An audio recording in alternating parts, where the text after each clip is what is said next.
Bab 170. Nasi menjadi bubur. Token Black Dragon.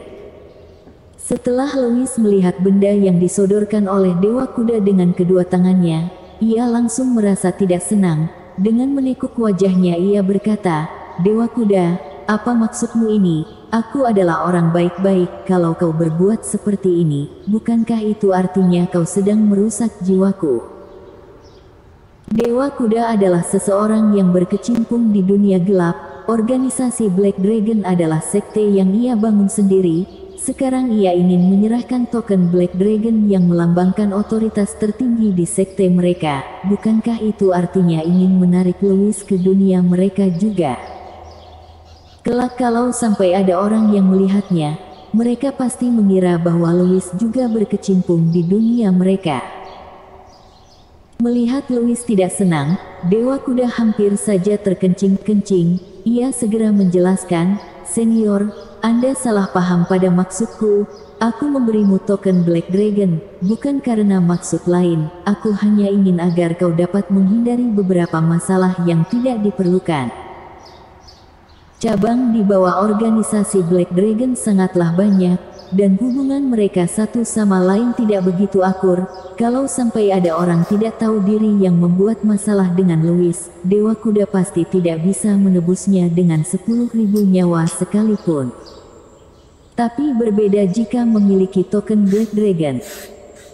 Jika Louis bertemu dengan masalah kelak, dan mengeluarkan token Black Dragon, orang-orang dari organisasi Black Dragon tentu saja tidak akan berani membuat masalah dengan Louis, dan dapat menghindari banyak masalah. Setelah mendengarkan penjelasan dari Dewa Kuda, Louis juga merasa ada benarnya juga. Ia memiliki sebuah token darah langit di tangannya, tapi tidak banyak orang yang mengetahui token darah langit di antara orang-orang biasa, apalagi di provinsi Jiangnan ini. Sepertinya selain aliansi bela diri, token darah langit ini adalah sebuah token yang tidak berguna. Tapi berbeda dengan token Black Dragon. Tidak ada orang yang tidak tahu organisasi Black Dragon di provinsi Jiangnan. Tidak ada orang yang tidak mengenal Dewa Kuda. Oleh karena itu, dengan membawa token ini, memang bisa menyelesaikan banyak masalah. Entah berguna atau tidak, setidaknya memilikinya lebih baik daripada tidak memilikinya. Setelah berpikir sejenak, Louis pun menerima token Black Dragon itu, lalu berkata, "Aku menerima token Black Dragon ini, tapi bukan berarti aku adalah anggota dari organisasi Black Dragon. Seperti yang kau katakan, dengan adanya token ini, aku dapat menghindari banyak masalah yang tidak diperlukan." "Mengerti, mengerti." Kening Dewa Kuda penuh dengan keringat, ia segera menganggukkan kepalanya dengan keras. Ia menyerahkan token Black Dragon pada Louis, karena dia memikirkan dirinya sendiri.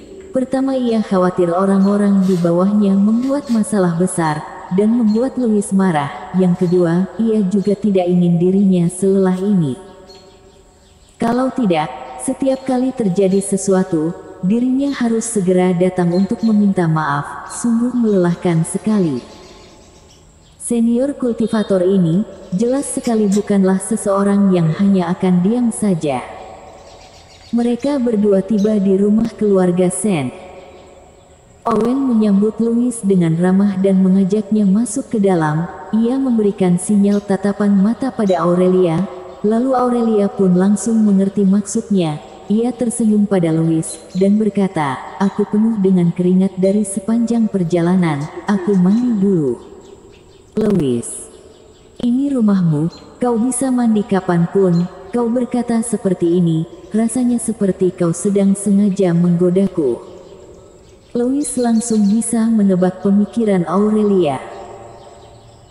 Owen menyerahkan serangkaian kunci ke tangan Louis, lalu tersenyum dan berkata, "Dokter ajaib Lu, aku tahu dalam beberapa waktu ke depan, kau akan mengajarkan pengetahuan tentang pengobatan tradisional Tiongkok di Universitas Jiangnan.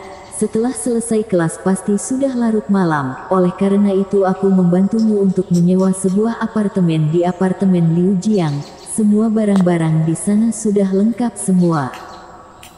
Dia menyewa apartemen untuk Louis, di apartemen Liu Jiang Tower 3 unit 502, dan 501 adalah apartemen Aurelia. Biasanya Aurelia tinggal di rumah, tapi terkadang karena pulang terlalu larut malam, ia akan tinggal di apartemen Liu Jiang yang berada di dekat kampus. Owen berbuat demikian, tujuannya sangatlah jelas. Tentu saja ia berharap mereka berdua memiliki lebih banyak kesempatan untuk berduaan, dan yang selangkah demi selangkah mereka dapat tidur di dalam satu kamar. Louis malah bertanya dengan ekspresi wajah yang aneh, "Tuan Sen, kenapa kau bisa tahu kelasku di malam hari?"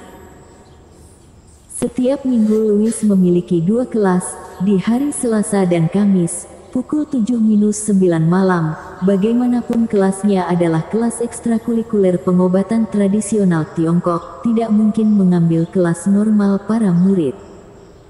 Dan di Universitas Jiangnan tidak ada jurusan kedokteran, Louis tentu saja tidak mungkin mengajarkan pelajarannya seperti mengajarkan pelajaran wajib. Dia tidak akan mengajarkannya dengan terlalu rinci. Mungkin ia hanya akan menyebarkan beberapa pemikiran mengenai pengobatan tradisional Tiongkok, dan membuat anak-anak muda ini tahu, ilmu pengobatan tradisional Tiongkok di negara Long sangatlah hebat. Ia ingin memelihara daya tarik mereka terhadap ilmu pengobatan tradisional Tiongkok. Itu, Aurelia yang memberitahuku, kata Owen dengan canggung. Tentu saja ia tidak mungkin memberitahu Louis bahwa orang yang memberikan saran pada Wilbert untuk mengatur jadwal Louis di malam hari adalah dirinya. Louis mana mungkin tidak mengerti apa yang sedang ia pikirkan, namun ia juga malas untuk membongkarnya. Ia menerima kunci-kunci itu dan berkata, "Baiklah, kalau kau sudah menyewanya, aku hanya bisa menerimanya." Ia punya sepeda ontel. Kalaupun setelah mengajar ia harus kembali ke kota Jiang, ia juga tidak memerlukan waktu yang panjang, tapi tidak buruk juga jika ia menyimpan kunci-kunci itu. Kalau memang suatu hari ia selesai terlalu larut malam, ia juga takut mengganggu istirahat kakak-kakaknya. Melihat Louis menerima kuncinya, Owen pun merasa sangat senang. Sebenarnya ia sudah memberikan kunci cadangannya pada Aurelia. Dengan begitu Aurelia bisa pura-pura tidak sengaja masuk ke dalam kamar Louis kapanpun. Lalu, hehe.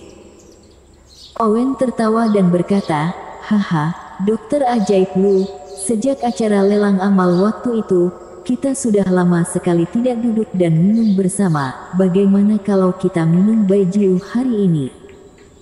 Kalau Tuan Sen sangat bersemangat seperti ini, aku hanya akan mengiyakannya. Louis menganggukkan kepalanya. Owen membalikkan badannya dan mengeluarkan sebuah alkohol yang kadarnya sangat tinggi. Ia bermaksud untuk membuat Louis mabuk. Begitu mengingat bahwa Aurelia sedang mandi, Louis langsung menyadarinya, mereka ini ingin membuat nasi menjadi bubur.